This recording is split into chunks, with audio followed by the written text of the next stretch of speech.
Hello नमस्कार दोस्तों। स्वागत है आपका बालाजी स्मार्ट स्टडी सेंटर पर। कैसे हो आप लोग? आशा करता हूँ आप लोग मस्त और स्वस्थ होंगे। आज की नई वीडियो लेकर हम आपके सामने उपस्थित हैं। आज हम आपको पढ़ाएंगे जीके जीएस के बहुत ही महत्वपूर्ण प्रश्न, जो किसी भी परीक्षा की दृष्टि से बहुत ही महत्वपूर्ण होने वाले हैं। तो चलिए शुरुआत करते हैं आज की वीडियो। आज की वीडियो जो ली है मैंने, उसमें इतिहास के बहुत ही महत्वपूर्ण प्रश्न मैंने लिए हैं, जो उत्तर प्रदेश होमगार्ड, उत्तर प्रदेश पुलिस, लेखपाल तथा अन्य एग्जाम के लिए भी बहुत ही इम्पोर्टेंट होने वाली है। तो चलिए शुरुआत करते हैं। पहला प्रश्न है हमारा, हड़प्पा सभ्यता का वह स्थल कौन सा है जहां से अन्नागार का सबसे बड़ा प्रमाण मिला है? इसके ऑप्शन दिए हैं। Option number A Lothal, option B Kalibangan, option C Mohenjodaro, option D Harappa या ऑप्शन ई धोलावीरा।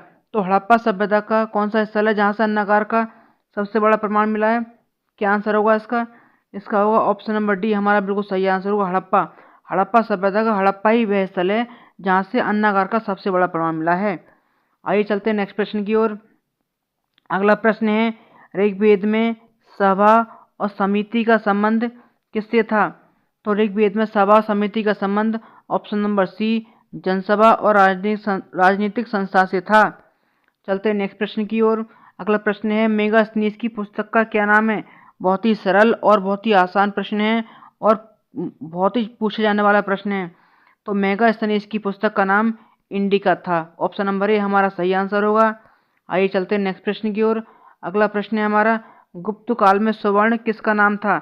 इसके ऑप्शन दिए हैं भूमिकर या स्वर्ण मुद्रा या प्रशासनिक पद या सैनिक इकाई या व्यापार संघ। तो गुप्त काल में स्वर्ण का संबंध जो था वो स्वर्ण मुद्रा से था। ऑप्शन नंबर बी स्वर्ण मुद्रा से था। ठीक है, चलते हैं अगले प्रश्न की ओर। प्रश्न संख्या 6 है हमारा, नालंदा विश्वविद्यालय को किस शासक ने सर्वाधिक संरक्षण दिया? तो नालंदा विश्वविद्यालय को जो सर्वाधिक संरक्षण दिया, इसके ऑप्शन दिए हैं। ऑप्शन ए समुद्रगुप्त या कुमारगुप्त प्रथम या स्कंदगुप्त या हर्षवर्धन या धर्मपाल। तो नालंदा विश्वविद्यालय को ऑप्शन नंबर बी है हमारा कुमारगुप्त प्रथम, इसने सर्वाधिक संरक्षण दिया था। चलते नेक्स्ट प्रश्न की ओर। नेक्स्ट प्रश्न है हमारा, अलबरूनी भारत किसके शासनकाल में आया था? तो अलबरूनी भारत किसके शासनकाल में आया था? ऑप्शन है इसकी महमूद गजनवी के शासनकाल में आया, या फिर मोहम्मद गौरी के शासनकाल में आया, या फिर इल्तुतमिश के शासनकाल में, या बलबन के शासनकाल में, या अलाउद्दीन खिलजी के शासनकाल में। तो इसका जो सही आंसर होगा हमारा क्या होगा, बताइए आप लोग। अलबरूनी जो आया था मोहम्मद गजनबी के शासनकाल में भारत आया था। चलते हैं अगले प्रश्न की ओर। अगला प्रश्न है हमारा, दिल्ली सल्तनत में एकता प्रणाली किसने शुरू की थी? तो जो दिल्ली सल्तनत में एकता प्रणाली, ऑप्शन नंबर बी इल्तुतमिश के द्वारा शुरू करी गई थी। ठीक है, अगला प्रश्न है हमारा, दीन ए इलाही किस मुगल शासक से संबंधित है? बाबर से, हुमायूं से, अकबर से, या जहांगीर से, या शाहजहां से। तो दीन ए इलाही धर्म का संबंध किससे है? और इसका जो आंसर है ऑप्शन नंबर सी अकबर। दीन ए इलाही जो धर्म की शुरुआत करी थी वो अकबर ने करी थी। चलते नेक्स्ट प्रश्न की ओर। अगला प्रश्न है हमारा, फतेहपुर सीकरी का बुलंद दरवाजा किस विजय की स्मृति में बनवाया गया था?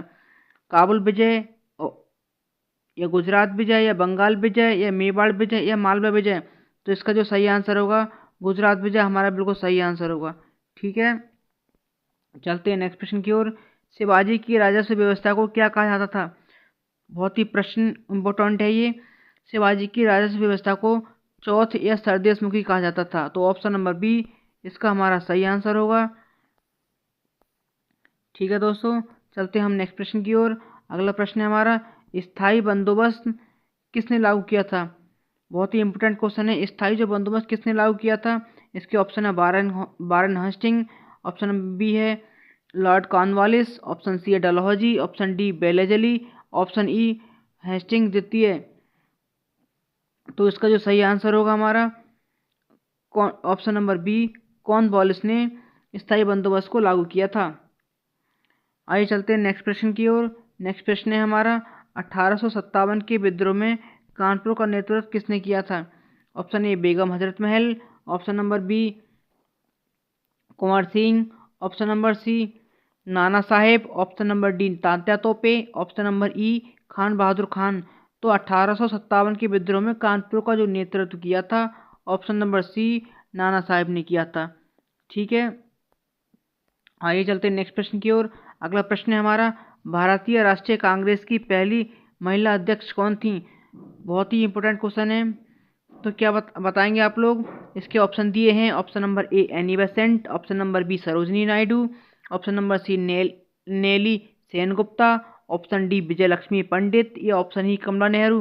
तो भारतीय राष्ट्रीय कांग्रेस की पहली महिला अध्यक्ष थी, ऑप्शन नंबर ए हमारा बिल्कुल सही आंसर है, any Besant.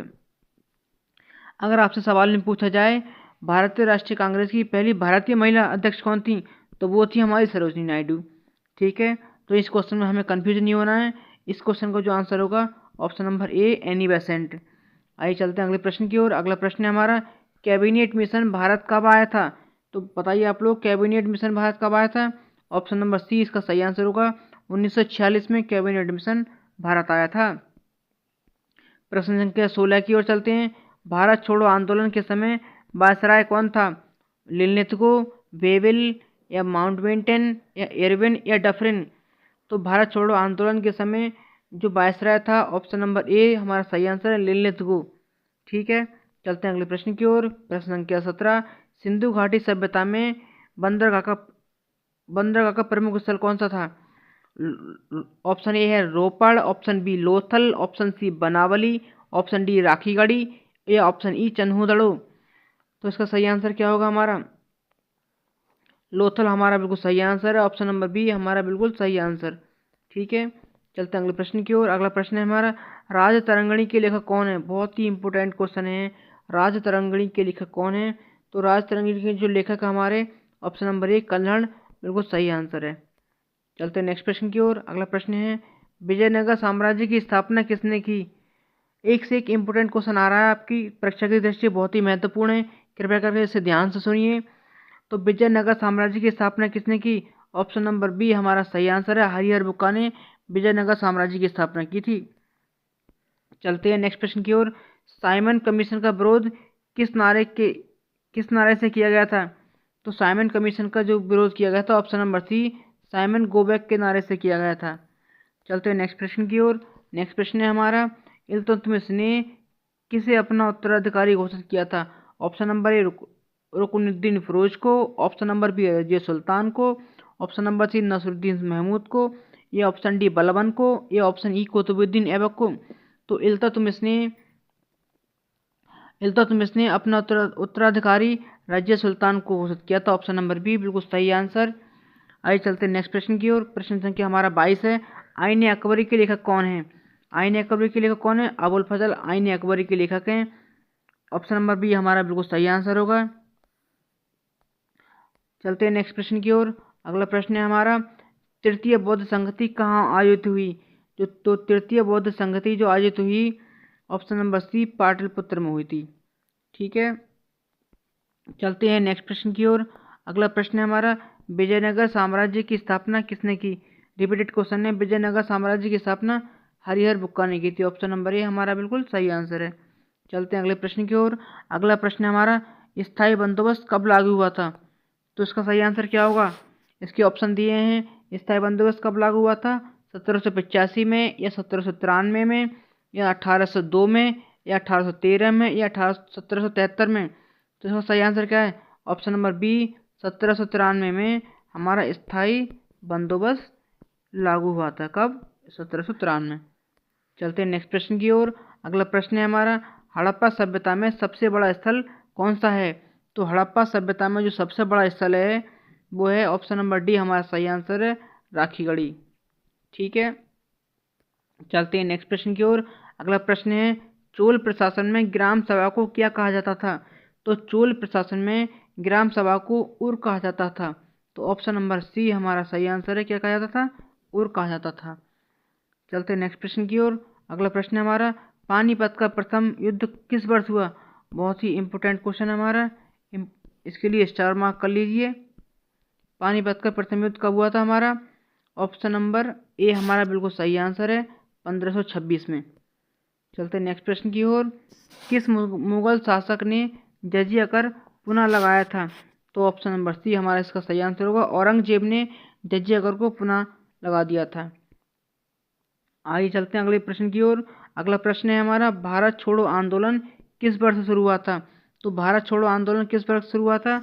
Option number D 1942 हमारा सही आंसर है। चलते हैं अगले प्रश्न की ओर। अगला प्रश्न है, साइमन कमीशन भारत कब आया था? तो साइमन कमीशन जो भारत आया था वो आया था ऑप्शन नंबर सी 1928 हमारा सही आंसर है। ठीक है, चलते हैं अगले प्रश्न की ओर। अगला प्रश्न है हमारा, अशोक का कलिंग युद्ध किस वर्ष हुआ था? इसके ऑप्शन है, ऑप्शन ए 261 ईसा पूर्व, ऑप्शन बी 273 ईसा पूर्व, ऑप्शन सी 250 ईसा पूर्व, ऑप्शन डी 232 ईसा पूर्व या ऑप्शन ई 268 ईसा पूर्व। तो अशोक का जो कलिंग युद्ध हुआ था वो कब हुआ था, आप लोग बताइए। ऑप्शन नंबर ए इसका सही आंसर होगा 261 ईसा पूर्व। चलते हैं अगले प्रश्न की ओर। हमारा नेक्स्ट क्वेश्चन है, दीन ए इलाही किसने शुरू किया था? तो दीन ए इलाही किसने शुरू किया? ऑप्शन नंबर सी हमारा सही आंसर है, अकबर ने। किसने? अकबर ने हमारा क्या किया था? दीन ए इलाही धर्म शुरू किया था। ठीक है, चलते हैं नेक्स्ट प्रश्न की ओर। किसने कहा था कि स्वराज्य मेरा जन्मसिद्ध अधिकार है? बहुत ही इंपॉर्टेंट क्वेश्चन है। तो ये किसने कहा था? ऑप्शन नंबर सी बाल गंगाधर तिलक ने कहा था स्वराज मेरा जन्मसिद्ध अधिकार है। चलते हैं अगले प्रश्न की ओर। अगला प्रश्न है हमारा, भारतीय राष्ट्रीय कांग्रेस की स्थापना कब हुई थी? स्टार मार्क कर लीजिए, बहुत ही मोस्ट रिपीटेड क्वेश्चन है ये हमारा। तो भारतीय राष्ट्रीय कांग्रेस की स्थापना कब हुई थी? ऑप्शन नंबर बी 1885 हमारा बिल्कुल सही आंसर है। चलते हैं हम नेक्स्ट क्वेश्चन की ओर। हुमायूं नामा किसने लिखा था? हुमायूं नामा जो लिखा था ऑप्शन नंबर ए गुलबदन बेगम ने लिखा था। ठीक है, चलते हैं नेक्स्ट प्रश्न की ओर। आर्य समाज की स्थापना किसने करी थी? इम्पोर्टेंट क्वेश्चन है ये। ठीक है, तो आर्य समाज की स्थापना किसने करी? दयानंद सरस्वती ने या विवेकानंद ने या फिर राजा राम मोहन राय ने या केशव चंद्र सेन ने? तो इसका सही आंसर क्या होगा? Option number A Dayanand Saraswati ji ने आर्य समाज की स्थापना करी थी। ठीक है दोस्तों, तो ये थी हमारी आज की वीडियो। आज की हमारी ये वीडियो आपको कैसी लगी कमेंट करके ज़रूर बताइएगा। अगर आपको वीडियो अच्छी लगी हो तो वीडियो को लाइक शेयर एंड सब्सक्राइब करना ना भूलें। जय हिंद, जय भारत।